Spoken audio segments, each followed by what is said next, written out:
and welcome to Formula E Zone's Diriyah race e-notes. We had a crazy race weekend, and this show is just going to catch you up on what the drivers and teams said over the course of the weekend, so you fully understand what happened and why.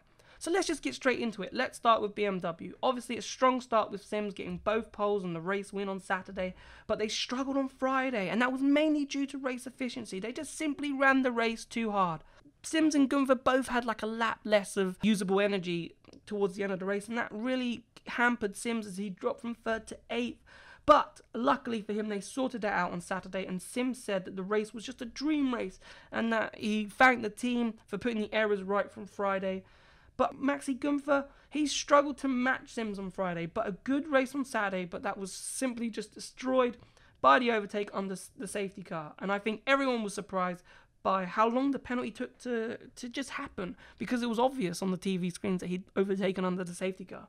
So that dropped him from 2nd to 11th, so no BMW 1-2, no points for Gunther in Diriyah on the second race. In Vision Virgin Racing, now this team could be the dark horse this season. Sam Bird was fabulous on Friday to get the win. The key, he said, was the attack mode strategy and getting that undercut on the drivers in front, and that won him the race. So you have to remember that, you know, he took the attack mode first. He sort of caught up to Sims and Van Dorn, and then overtook Sims when Van Dorn overtook him, and then, you know, he was right behind Van Dorn, so he was obviously going to undercut him when Van Dorn took the attack mode. So there you go, what a strategy to win the race. Frines also did well to get P5, but Saturday, a double retirement, and that did not help the team whatsoever. Nothing Bird could have really done with the collisions, first with Evans and then Verline, and Frines just lost it by himself. So from the joys of Friday, Saturday was the lows of lows. But really and truly, Virgin will be leaving Diriyah really happy overall how their season started, and you know, they look so quick. They look like they've really found the peak performance already with the Audi powertrain. They dominated Friday, so if they go into the rest of the season being able to dominate and able to continue the progression of the software development so they don't fall behind or they don't, you know, fall away like they did last season, I think in Virgin Racing, from what we've seen so far, they could be the early team to beat, but it's still too early to say that. But you get excited with Formula E sometimes. But I bet you any money no one would have expected Mercedes to be top of the team standings after 2 races, but they are. Van Dorn came from 12th on Saturday to get on the podium after Gunther's penalty and finished 3rd. He also finished 3rd on Friday, so a strong start for Mercedes. Really good. Nick de Vries, though, he came home in 6th on Friday in his debut race, but on Saturday he was given a 24-second time penalty for overtaking under the safety car, just like Max Gunther, and then a 5-second time penalty on top of that for ignoring an FIA instruction, which I haven't been able to clarify what instruction he ignored. Mercedes gave no indication of what that was, but overall Mercedes will be delighted with the start of the season. I don't think they would have imagined being top of the team standings after the first race. It was just a learning year, a learning start of the season, making sure they were competitive, but I don't think they would have thought they would have got 2 podiums and be leading the team's championship after the first 2 races, which is incredible. Now Audi, the team really struggled on Friday, and Alan Manish put that down to the qualifying groups, but for me it was on that Group 3, he's also like he struggled on the Saturday, and they struggled to get through the field on Friday, so they adjusted to set up for Saturday. And obviously De Grassi finished 2nd compared to 13th on Saturday. McNish said that they have work to do, which seems to be a similar story to what happened last season, where they started slow. So we're going to have to see what happens with Audi. You know, they worried me a little bit in testing with, you know, being 16th and 17th overall in the times. And, you know, Friday nearly backed that up. But obviously, De Grassi was able to put things right on Saturday with a good qualifying. So maybe it was the qualifying groups, but I still think Audi have got a little bit of work to do. So that will be interesting to see what happens when we go to Santiago in the new year. Venturi. Now, they surprised a few people. And now I think they surprised a few people simply because we didn't know possibly how good this Mercedes powertrain is. Now remember, they're a customer team of Mercedes. They're not making their own powertrain anymore. So Mortara was challenging for a podium on Friday, but obviously he fell down to 7th, while Massa only picked up 12th. But again, Mortara 4th on Saturday, but Massa again struggled again. Made the mistake by parking in the wrong side of the grid, which is a mistake you don't really expect Felipe Massa to make. But Venturi, I think, surprised a lot of people by being up there. You know, So it'll be interesting to see if that can continue, because we know Venturi can be a team where one race it's fantastic, the next race it's completely horrible. But, early signs for Venturi are good. So let's see what happens to them. Now, DS Techeetah, the team's champions coming into this season, again, had another Saudi Arabian E-Prix to forget. Da Costa on Friday running really well, was third, but then he hit Buemi on Friday when he was sort of going into attack mode while they were running third and second. So he received a drive-through penalty from that, but he managed to claw it back and he finished in P10. Vern made hardly any progress from starting from P11 and then had his steering rack failure. So that took him out of the race, and then Saturday happened. And then Vern crashing in FP3, which caused the battery change, and a 10-second top go penalty. And I think he got a 20-place grid penalty first, but because he qualified 11th, he then got an extra penalty because he couldn't take those 20 places grid drop on the grid, so he got that extra stop-go penalty. But then he managed to, score 4 points incredibly. Obviously, the disqualifications helped, and the safety cars helped from getting him into the points because he finished 11th on the road. But yeah, the safety cars and the disqualifications for Turvey and Nick de Vries and Lotte were going down from their finishing positions, promoted Vernon to 8th. So amazing for him to get points.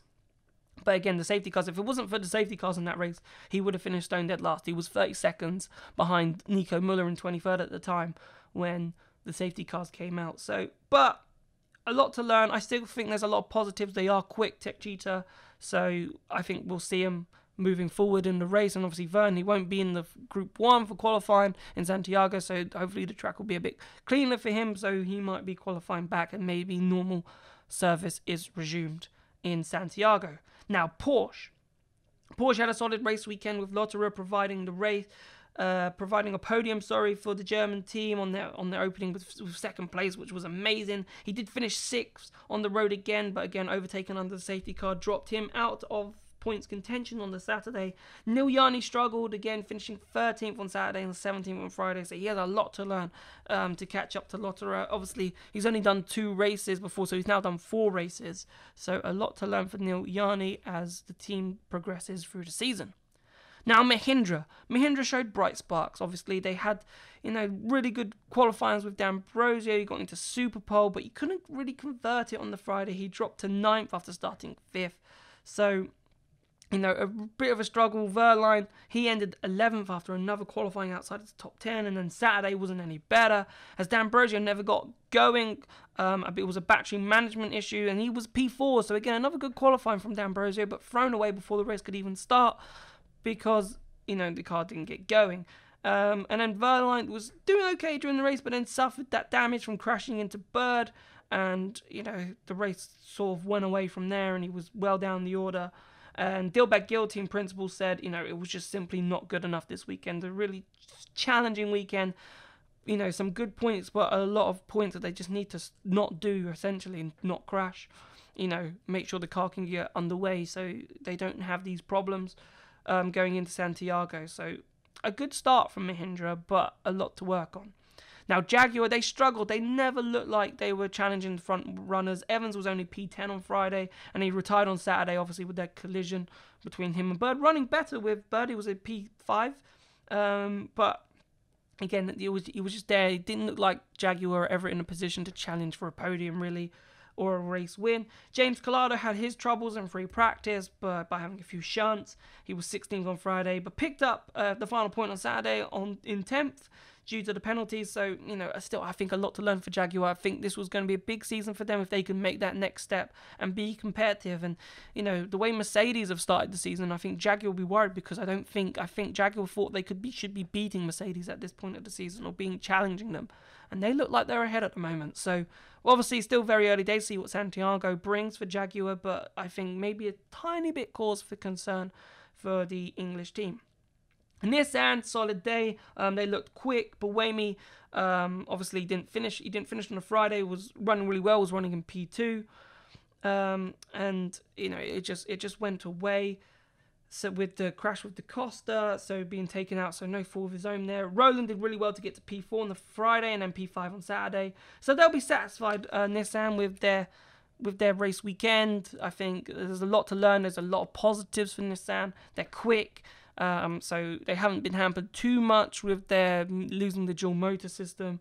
So it'll be interesting to see what happens. Dragon we all thought were going to have a great weekend, but it didn't really work out that way. Muller didn't start the race on Friday due to his accident in qualifying.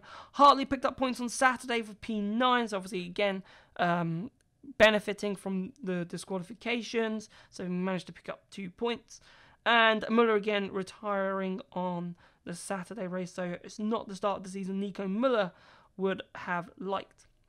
And then finally, to wrap up the teams, Neo, they thought they had points with Turvey on Saturday, but they used too much energy during the race, which disqualified him from P8.